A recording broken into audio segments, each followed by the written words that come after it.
Very good morning all of you. Hindi व्याकरण पढ़ने जा रहे हैं हम।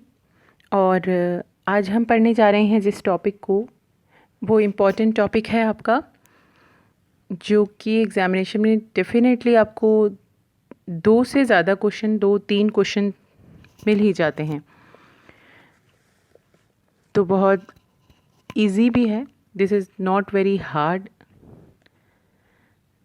हम जितनी ज़्यादा इस तरह के शब्दों की प्रैक्टिस करते हैं उतने ही ज़्यादा हम इसके अंदर परफेक्ट हो जाएंगे और आपको डेफिनेटली एग्ज़ाम में जो क्वेश्चन मिलेगा उसको आप सॉल्व कर पाएंगे। ये टॉपिक जो आज हम पढ़ने जा रहे हैं उसका हेडिंग है, शीर्षक है वाक्यांश के लिए एक शब्द। इसमें ये रहेगा कि आपको पूरा एक वाक्यांश दिया जाएगा और उसके लिए जो एक एप्रोप्रिएट वर्ड आप यूज़ कर सकते हैं वो आपको बताना है। तो चलिए हम इसकी शुरुआत करते हैं। वाक्यांश के लिए एक शब्द में हम पहले तो वन लाइनर के तरीके से कुछ इम्पॉर्टेंट जो वाक्य हैं उन्हें पढ़ेंगे और उसके लिए जो एक शब्द यूज़ किया जाएगा वो पढ़ेंगे। इसके बाद हम इससे रिलेटेड कुछ प्री के क्वेश्चंस को सॉल्व करेंगे, जस्ट लाइक आप एग्जामिनेशन में सॉल्व करते हैं। तो चलिए शुरुआत करते हैं इस टॉपिक की। जो किसी तर्क या युक्ति से काटा ना जा सके, इसे कहते हैं अकाट्य। अकाट्य यानी जिसे काटा नहीं जा सकता। आप इस तरह भी पढ़ सकते हैं, आप उस तरह भी पढ़ सकते हैं।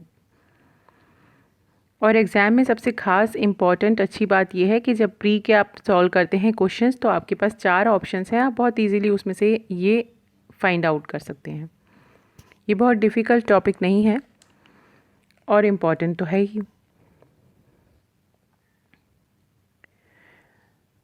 अब देखते हैं दूसरा, जो जन्म न लेता हो।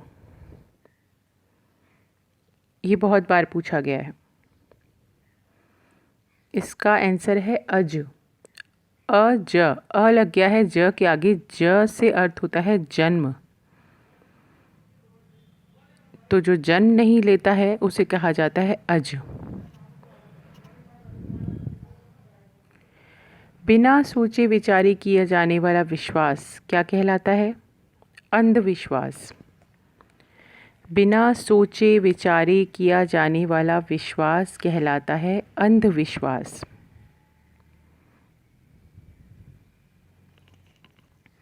कभी कभी हम कहते हैं कि जैसा कहा जाए वैसा ही क्यों करो, मतलब उसको जो हम कह रहे हैं उसको एज इट इज़ ही पूरा करो,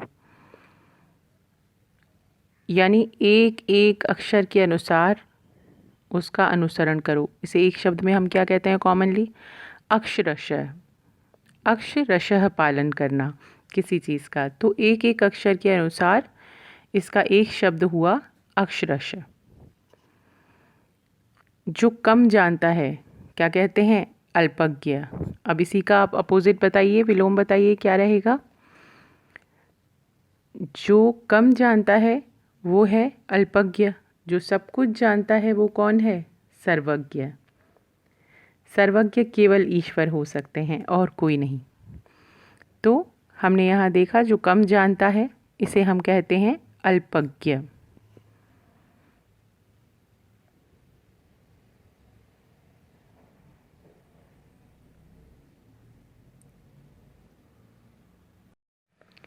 दो से अधिक राष्ट्रों के बीच, इसको क्या कहा जाएगा? अंतर्राष्ट्रीय। 2 से अधिक राष्ट्रों के बीच, इसका मतलब हुआ एक शब्द में क्या हुआ? अंतर्राष्ट्रीय, यानी राष्ट्रों के अंतर्गत। और 2 राष्ट्रों से ज़्यादा राष्ट्रों के अंतर्गत जब कोई स्थान आता है तो वो क्या कहलाता है? अंतर्राष्ट्रीय। दूसरों के मन की बात जानने वाला, हम कहते हैं ना, मुझे ये बात कैसे पता चल सकती थी? मैं कोई अंतर्यामी हूँ। मतलब तुम्हारे मन की बात मुझे कैसे पता चल सकती थी? मैं कोई अंतर्यामी तो नहीं हूँ। यानी दूसरों की मन की बात जो जान जाता है उसे क्या कहते हैं हम?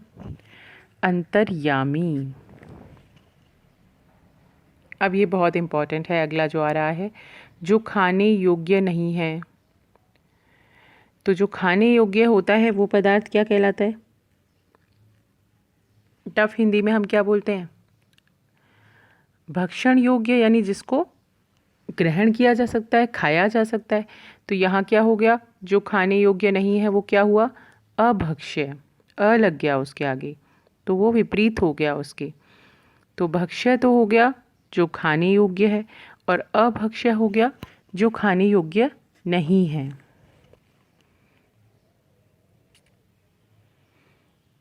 अब एक और इम्पोर्टेंट, जिसके समान कोई अन्य दूसरा न हो।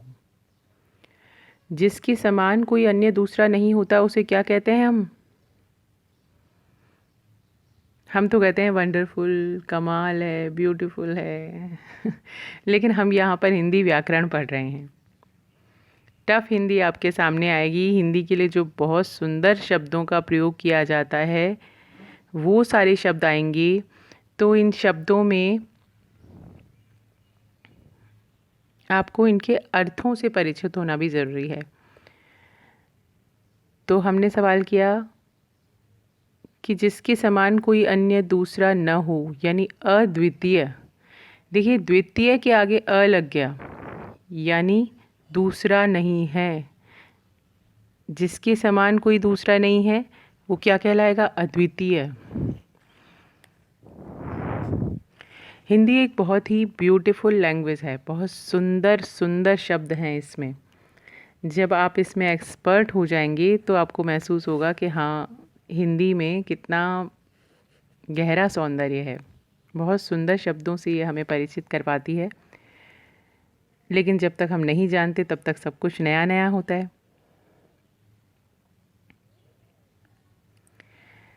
अगला है हमारे सामने, जो पहले पैदा हुआ हो, या आपसे पूछ लें बड़ा भाई उसको क्या कहते हैं, तो बड़े भाई को कहते हैं अग्रज। और छोटा भाई क्या कहलाता है? अनुज। अग्रज और अनुज जो हैं वो एक दूसरे के विपरीत यानी विलोम शब्द भी हैं। अग्रज यानी बड़ा और अनुज यानी छोटा। तो आपसे पूछा जाए यदि जो पहले पैदा हुआ हो, और ऑप्शंस में आपके पास अग्रज है, अग्रज सही होगा। जो पीछे पैदा हुआ हो वो कौन होगा? छोटा भाई या छोटी बहन, तो ये कहलाएंगे अनुज या अनुजा। तो अग्रज और अनुज हमने पढ़े। अब और बहुत इंटरेस्टिंग और इम्पॉर्टेंट पढ़ते हैं हम। स्वयं पर विश्वास करने वाला। स्वयं पर विश्वास करने वाला क्या कहलाता है? आत्मविश्वासी। आत्म यानी स्वयं, और उस पर विश्वास करने वाला कौन कहलाएगा? आत्मविश्वासी। और जिस पर विश्वास न किया जा सके वो क्या कहलाएगा? अविश्वसनीय। जिस पर विश्वास नहीं किया जा सकता वो है अविश्वसनीय। अब लॉ से रिलेटेड एक है, जिसको आरोपित किया गया है, क्या कहलाता है वो? अभियुक्त।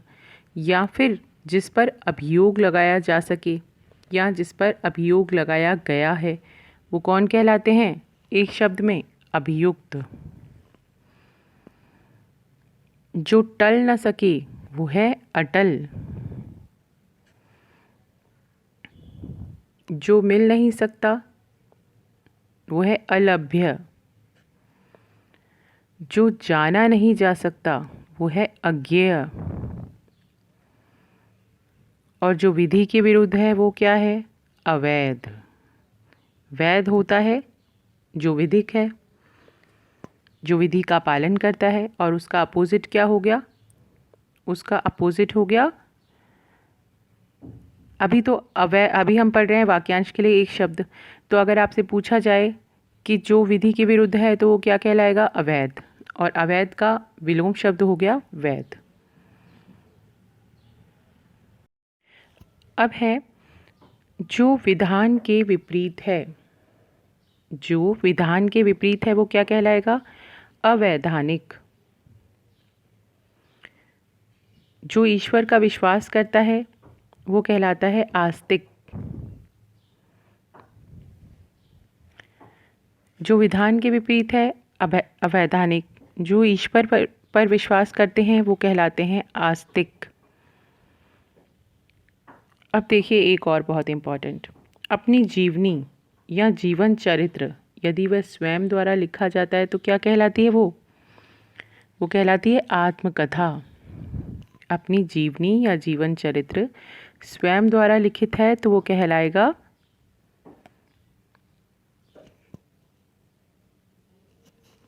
क्या कहलाएगा? आत्मकथा। आत्मकथा कहलाएगी वो।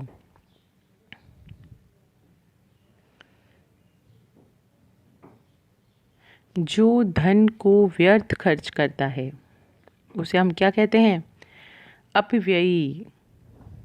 उसे हम कहते हैं अपव्ययी, यानी धन को वेस्ट करने वाला, ऐसे ही खर्च कर देने वाला कहलाता है अपव्ययी। जो कभी भी नष्ट होने वाला न हो,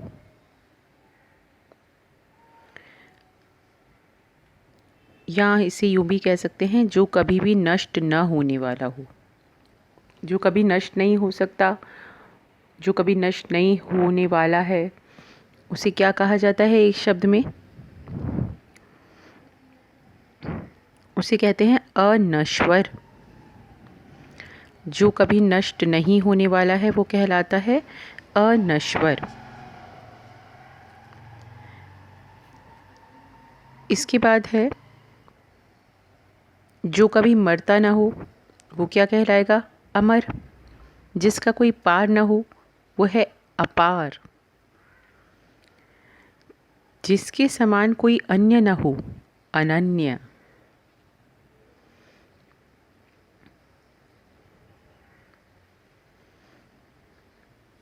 जो मांस का भक्षण करता हो वो कहलाएगा अभिक्षाहारी। अब देखिए, विधायिका द्वारा रचित विधि के अतिरिक्त ऐसी विधि या फिर ऐसा कोई आदेश जो एक निश्चित अवधि तक ही लागू होता है उसे क्या कहते हैं हम एक शब्द में? ये कहलाता है अध्यादेश। दोबारा सुनिए इसको।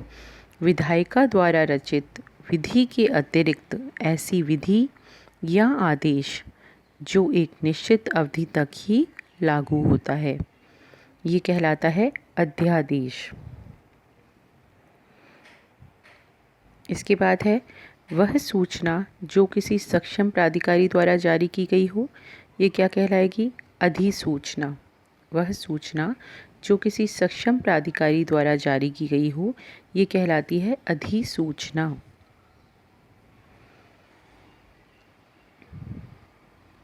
इसके बाद एक और लॉ से ही रिलेटेड है। जिस पर किसी का अधिकार हो या अधिकार कर लिया गया हो, क्या कहलाएगा? जिस पर किसी का अधिकार हो या अधिकार कर लिया गया हो तो ये कहलाएगा अधिकृत। क्या कहलाएगा? अधिकृत।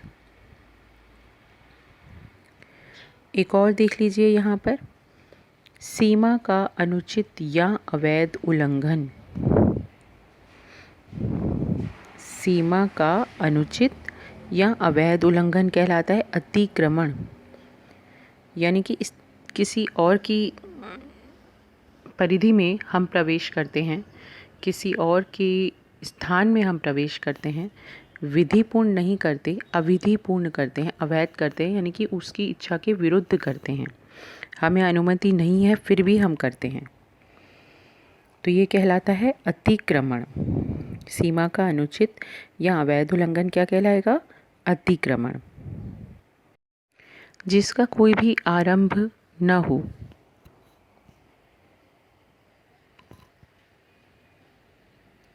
अनादि, ये कहलाता है अनादि।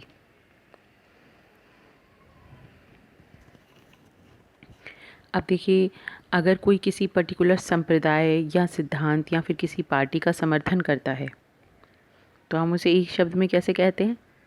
ये कहलाते हैं अनुयायी।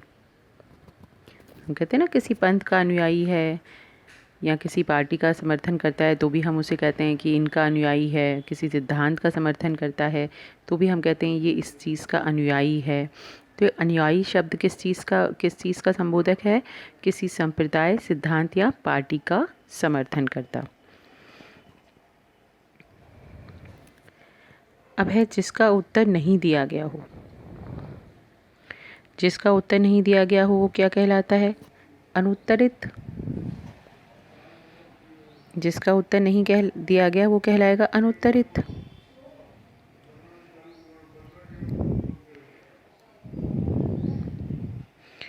किसी कार्य को जब कोई बार बार करता है तो क्या हो जाता है उसमें? अभ्यस्त। एक शब्द में क्या कहेंगे? अभ्यस्त। किसी कार्य को बार बार करने वाला क्या कहलाएगा? अभ्यस्त। संकेत लिपि में लिखने वाला कर्मचारी क्या कहलाता है? संकेत लिपि में लिखने वाला कर्मचारी कहलाएगा आशुलिपिक।